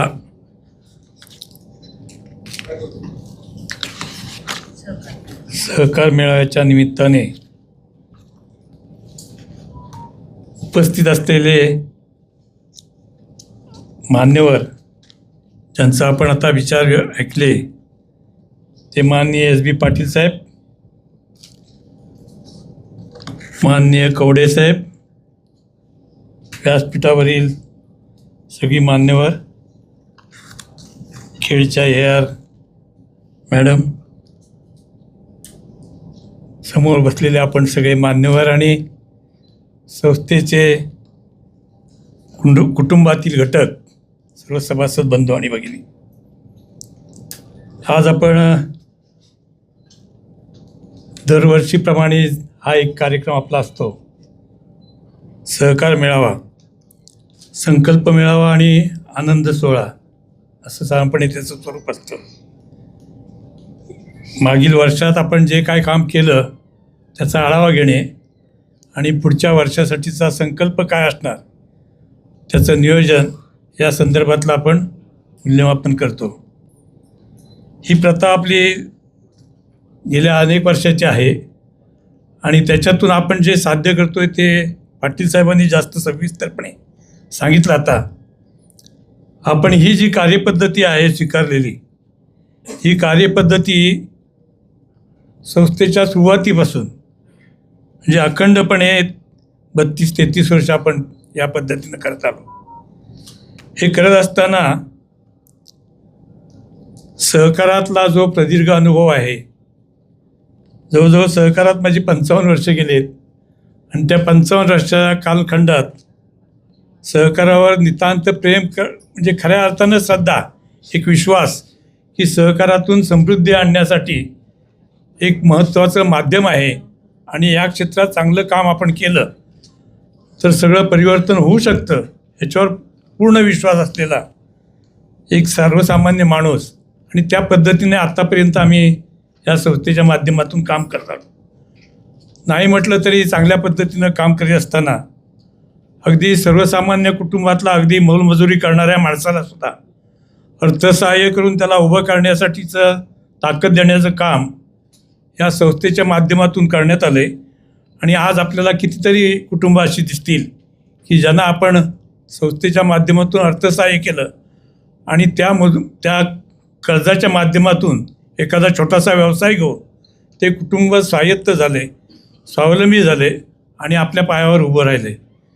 हा आता सहकारातून समृद्धी हा जो संकल्पना आहे ती खऱ्या अर्थानं प्रत्यक्षात आणण्याच्या दृष्टीनं या संस्थेच्या माध्यमातून काम करण्यात आलेलं आहे. स्वयंरोजगारातून रोजगार निर्मिती हे या संस्थेचं उद्दिष्ट आहे आणि त्या पद्धतीनं सातत्यपूर्ण काम करत आलं आहे. त्याच्यात कृषी आणि कृषीपूरक कर्ज हा अत्यंत गरजेचा आहे आणि त्या पद्धतीनं कर्ज पुरवठा करून मगाशी पाटील साहेबांनी सगळ्या आकडेवारीसह सगळं विस्तृतपणे सांगितलं. एवढंच नव्हे, त्यांनी त्याच्या पुढचं जाऊन काम केलं आहे की जे त्यांनी सर्वे करून त्याचं मूल्यमापन करून त्या मूल्यमापनाचा अहवालही तयार केला आहे. आणि खरंच म्हणजे या क्षेत्रात काम करताना मला ज्या पद्धतीनं काम करण्याची इच्छा आहे त्याच पद्धतीनं पाटील साहेबांनी सहकार खात्यात काम करून वेगळा एक आपला ठसा निर्माण केला आहे आणि भविष्यकाळात सहकारात चांगल्या कामाची दिशा देण्याचं काम संपूर्ण महाराष्ट्रालाच नव्हे तर देशाच्या चळवळीतही ते सहभागी होतील असं मला वाटतं. आज गरज आहे की सहकाराला चांगले दिवस येण्यासाठी चांगलं काम करण्याची जी गरज आहे त्या पद्धतीनं पाटील साहेबांनी काम चालवलं आहे ते अधिक गतिमान व्हावं अशी माझी अपेक्षा आहे. मी एक आपल्याला निश्चितपणे सांगतो की या संस्थेने जे काही आत्तापर्यंतची कार्यपद्धती स्वीकारली त्या कार्यपद्धती स्वीकारण्याच्या मागे प्रत्येक क्षणाला सर्वसामान्य घटक आणि दुर्बल घटक हा त्याचा पायाभूत मूलभूत आपल्याला गरजवंत आहे आणि त्याला आपण अर्थसहाय्य केलं पाहिजे, त्याला आपण उभं केलं पाहिजे यासाठीचं काम करण्यात आलेलं आहे. आणि तशा पद्धतीनं काम केल्यामुळेच आपल्याला माहिती असेल की आपल्या खेड्यापाड्यात अगदी 60-70 किलोमीटर अंतरावर तालुक्यापासून गावात असलेल्या सर्वसामान्य घटकापर्यंत पोहोचण्यासाठी आपण समन्वयक ही संकल्पना कार्यान्वित केली. 2008 साली आपण प्रत्येक गावातून समन्वयक कार्यकर्ते नेमले आणि ते लोकांच्या अडचणी समजून घेऊन आपल्यापर्यंत पोचण्यासाठीची व्यवस्था निर्माण केली. अशी व्यवस्था करताना व्यावहारिक भूमिकेतून आपण हे काम केलं आणि आज आपल्याला त्या पद्धतीनं चांगल्या पद्धतीनं खेड्यापाड्यातून आपल्याला संपर्क ठेवण्यासाठी या कार्यकर्त्यांच्या माध्यमातून असंख्य कार्यकर्ते निर्माण करण्याचं काम आपण केलेलं आहे. याच पद्धतीनं आपण फायनान्शियल इन्क्लुजन शासनाने आणि केंद्र सरकारने रिझर्व्ह बँकेने फायनान्शियल इन्क्लुजन म्हणजे प्रत्येक कुटुंबातला एक तरी माणूस आपल्या संस्थेशी जोडला असला पाहिजे किंवा बँकेशी जोडला असला पाहिजे. म्हणजे झिरो बॅलन्स अकाउंट संकल्पना कार्यान्वित केली. त्याच्यापूर्वी 2005 साली आम्ही प्रत्येक गावागावातून जाऊन धनलक्ष्मी ठेवी योजना कार्यान्वित केली. गावागावातून संपर्क सभा घेऊन तिथल्या लहान मुलांना बचतीच्या अकाउंट्सची कल्पना दिली की त्यांचं ते खाऊचे मिळणारे पैसे त्या अकाउंटमध्ये टाकावेत आणि त्यांना भविष्यकाळात त्याचा उपयोग होईल अशा पद्धतीचे विचार त्यांच्यापर्यंत पोचवण्याचं काम केलं. आज आपल्या अशा पद्धतीचे जवळजवळ 40,000 अकाउंट्स 25,000 अकाउंट्स आपले आज कार्यान्वित आहेत आणि त्याच्यातून चांगल्या पद्धतीने मुलांना स्वतःचे फंड्स निर्माण करण्याची कल्पना आलेली. आता याच्या पुढचं आणखीन अगदी सांगायचं झालं तर कुटुंबातल्या अगदी गोरगरिबांसाठी त्यांना अडचणीच्या काळात त्यांना पैसे उपलब्ध व्हावेत, त्यांच्या भविष्यकालीन तरतूद करावी अशासाठी आपण छोट्या छोट्या RDच्या स्कीम्स तयार केल्या. 1 वर्ष ते 10 वर्ष मुदतीच्या RDच्या स्कीम्स आज आपल्या कार्यान्वित आहेत. आपल्या माहितीसाठी सांगतो, अगदी मोलमजुरी करणारा 100-500 रुपये महिन्याला दिवसाला मजुरी मिळवणारी एखादा कामगारसुद्धा या पद्धतीने आपले पैसे बचत करून साधारणपणे महिन्याला चांगल्या पद्धतीनं पैसे उपलब्ध राहतील. अगदी 200 रुपयापासून 1000 रुपयापर्यंत अशा पद्धतीनं RDची खाती आज आपल्याकडे कार्यान्वित आहेत. आणि आपल्या माहितीसाठी सांगतो, अशी जवळजवळ 50,000 खाती की ज्याच्या माध्यमातून दर महिन्याला 6.5-7 कोटीच्या दरम्याने आपल्याकडे रक्कम जमा होते. हे अशा पद्धतीचं मला वाटतं पाटील साहेब, महाराष्ट्रात मला वाटतं चिपळूण नागरी पतसंस्था ही एकमेव संस्था असेल की ज्यांच्या माध्यमातून छोटे छोटे घटक महिन्याला साधारणपणे 500 ते 1000 2000 जसं त्याला शक्य आहे तेवढे पैसे बाजूला काढून त्याच्यात गुंतवणूक करतात आणि त्यांच्या पाहिजे त्या कालावधीच्या मुदतीने ते ठेवतात आणि मॅच्युरिटीच्या वेळेस ते घेतात. अशा पद्धतीची संकल्पना कार्यान्वित करणारी चिपळूण नागरी पतसंस्था ही मला वाटतं महाराष्ट्रातली एकमेव संस्था आहे आणि त्या पद्धतीनं ते चांगलं काम चालू आहे. आज आपल्याला आता हे सुद्धा आम्ही टार्गेट केलं आहे की साधारणपणे पुढच्या 2 वर्षात 10 कोटीच्या दरम्याने दर महिन्याला त्याची जमा होतील आपल्याकडे डिपॉझिट म्हणून. अशा पद्धतीची ही व्यवस्था निर्माण करणार आणि मला खात्री आहे की ह्या संस्थेवरचं प्रत्येक कुटुंबातला घटकच आहोत आपण. संस्था ही आपली कुटुंब आहे आणि त्या कुटुंबाचा प्रत्येकजण आपण घटक आहोत आणि आपण ही संस्था याला कुठं काय कोण गालबोट लावत असेल तर त्याला जाब विचारून त्याला उत्तर देण्याची ताकद असलेले आपले सभासद निर्माण केले. नुसतं मगाशी राणेसाहेबांनी आणि मला वाटतं आणखीन एक जणांनी सांगितलं की आपले कर्मचारी कसे वागतात, कसे आहेत. खरंच म्हणजे याच्यापूर्वी एकदा त्यांनी ते सांगितलं, आपण माणसं घडवण्याचं काम करतोय राणेसाहेब. म्हणजे या संस्थेशी जोडलेला कर्मचारीच नव्हे तर अगदी नाठातला नाठाळ कर्जदार असला तरी तो आमच्याकडे येतो आणि सुधारतो. त्याला कशी बुद्धी होते कोण जाणे. हप्ता मुदतीत आणि नियमित देण्याची दृष्टीनं तो प्रवृत्त होतो. तुम्हाला अशी उदाहरणासकट कितीतरी उदाहरणं दाखवू शकतो. आणि त्या पद्धतीनं या संस्थेची वेगळी त्याच्याजवळचा ॲप्रोच असतो. त्याला काही दमदाटी करून नव्हे, त्याच्याशी ज्या पद्धतीने तुम्ही संवाद साधाल, त्यांच्याजवळ जशा पद्धतीने तुम्ही वागाल त्या पद्धतीनं त्याच्याकडून आपल्याला सहकार्य मिळत असतं. आणि या पद्धतीनंच आपण कर्जदार घडवण्याचं सुद्धा काम करतोय. कर्मचारी घडवलेले आहेत, कर्जदार घडवतोय, सभासदांमध्ये एक वेगळी मानसिकता निर्माण केली. ही संस्था म्हणजे माझं कुटुंब आहे, ह्या संस्थेबद्दल कोण अपशब्द बोलेल ते नाही मी खपून घेणार, अशा पद्धतीची भावना निर्माण झालेली आहे. आणि हीच भावना अखंडपणे 1,46,000 सभासद आहेत आपले आणि ह्या सगळ्या सभासदांमध्ये त्या पद्धतीची भावना आहे ते अधिक दृढ व्हावी. सहकारात वेगळे एक आहे ताकद, ती प्रत्यक्षात पाहायला मिळावी अशा पद्धतीचा हा प्रयत्न असेल. मला खात्री आहे की या संस्थेने चालवलेलं काम हे अधिक गतिमान करण्याचं काम आपला प्रत्येक सभासद करीत. आपण सगळे उपस्थित असलेले सगळे ह्याच्यात सहभागी व्हाल आणि आम्हाला चांगल्या पद्धतीने काम करण्याची संधी द्याल आता इथं उद्दिष्ट आणि संकल्पना सांगितलेलं आहे आणि संकल्प पण सांगितलेले आहेत. आता 2030 सालाचा मी संकल्प फक्त सांगतो, आपल्याला 100 कोटीचं भाग भांडवल करायचं आहे. 100 कोटीचं भाग भांडवल हे आपलं उद्दिष्ट असेल आणि साधारणपणे 2000च्या ठेवी या पद्धतीनं साधारणपणे संकल्प असेल आणि मला खात्री आहे की हे आपण अचीव करू आणि त्या पद्धतीने तुम्ही सगळे सहकार्य कराल अशी मी अपेक्षा करतो. आणि तुम्ही सगळे हे ज्या पद्धतीनं प्रेम करताय इथेही पुढे याच पद्धतीनं संस्थेवर प्रेम करा. आणि मला विशेष आनंद वाटतो असा की आपल्याला व्याख्याते जाऊन येतात हे सहकारातले माझ्या पूर्वीपासूनच्या थोडेसे संपर्कातले आणि ते ज्या पद्धतीनं सहकारात काम करतायत ती आज गरज आहे. म्हणजे कवडे साहेब काय किंवा पाटील साहेब काय, आणि त्यांच्याकडून जास्तीत जास्त मला अजूनही शिकायला मिळते. मी त्यांना धन्यवाद देतो आणि माझे 2 शब्द संपवतो. जय हिंद, जय महाराष्ट्र.